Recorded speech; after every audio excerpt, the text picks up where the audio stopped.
Hey, what's up guys? How's it going? So, I got a question right before the video starts. My apologies for that, but have you ever rage quit from a game before? No, I have recently, and it got me thinking.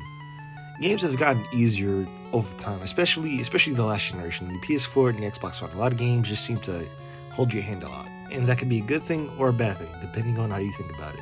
Now, I'd say for the most part, the most difficult games released during the 4th and 5th generation, which was the NES and SNES era. Games back then didn't really hold your hand or anything. If you died, you died. I mean, no, you couldn't even save back then. You had to start all the way from the beginning. The only thing is, though, saving didn't really become a thing until the PS1 and the N64 era. This was when memory cards started becoming a thing. This is when, the memory pack thing for the N64 came in existence. Saving wasn't really a thing back in the 3rd or 4th generation, but of course there's always some, exceptions. I know you could save in Sonic 3 and a few Super Nintendo games. There's passwords. There's ways to save back then, but it really wasn't widespread as it was in the 5th generation. But before I get too ahead of myself, I would like to give a shout out to Nightshades and The Poor Man's Retro Game Room. Now, I posted the thumbnail for the video last night because I typically post my thumbnails ahead of time of the videos, and these you guys have some great comments. These two both have a point. I mean, Nightshades, he's right for the most part, because can't forget, gaming wasn't as popular as it is now. I'd say games started to become popular when they came to my generation, the PS2 and the GameCube, but before that, gaming wasn't really, popular. And because of that, a lot of shitty games were released, and some companies just didn't really give a fuck. Look at the Teenage Mutant Ninja Turtles game for the NES. That game is extremely difficult. For another example, Battletoads, you got the Turbo Tunnel. Another example, Super Ghosts and Goblins. I think you all get my point by now. Now, the Poor Man's Retro Game Room also has a great point. Making games difficult was sort of a way to extend the game, because if you beat a game too quickly, it was just sort of a waste of time. Now, one good example of this that I would like to bring up is Sonic the Hedgehog 2.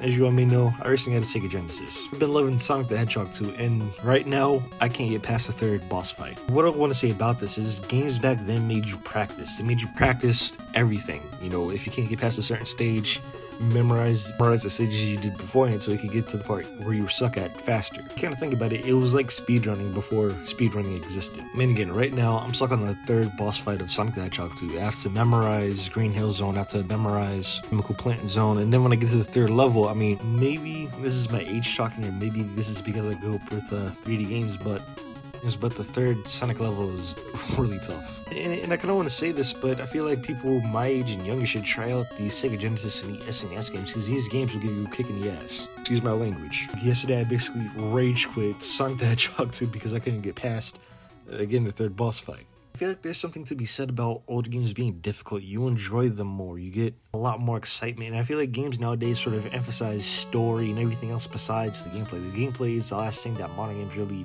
worry about, and I feel like it really shouldn't be that way. Now, should games have story involved? Yes, of course. Should games have all these bells and whistles? Of course. But I feel like gameplay needs to be more emphasized. Look, I don't mean to switch it up to a different topic, but I feel like games are more monetized nowadays. Oh, this weapon isn't good? Okay, buy a new one with these microtransactions. And again, I don't mean to stray away from the subject, but I feel like this sort of has a role to play in it. I mean, I know this is going to be a bit controversial to say, but before 3D games came along, games were difficult and to extend the game, you could only go left or right, up and down. You couldn't go diagonal and whatnot. And sure, while the directions you could go in may be limited, there's still, a lot involved. The secret doors in Mario Brothers 2, or the secret levels in Teenage Mutant Ninja Turtles for the NES. I'm not saying that 3D games sort of ruined it at all. I'm definitely not saying that, but with 3D games, we slowly kind of lost difficulty, is what I'm trying to say. Look, my apologies if you disagree. That's just my thoughts.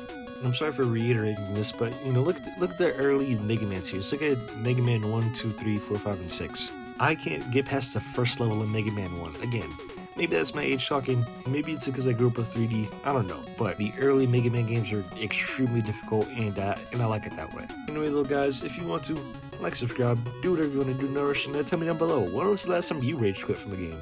Tell me down in the comments, and I'll see you guys later. Peace.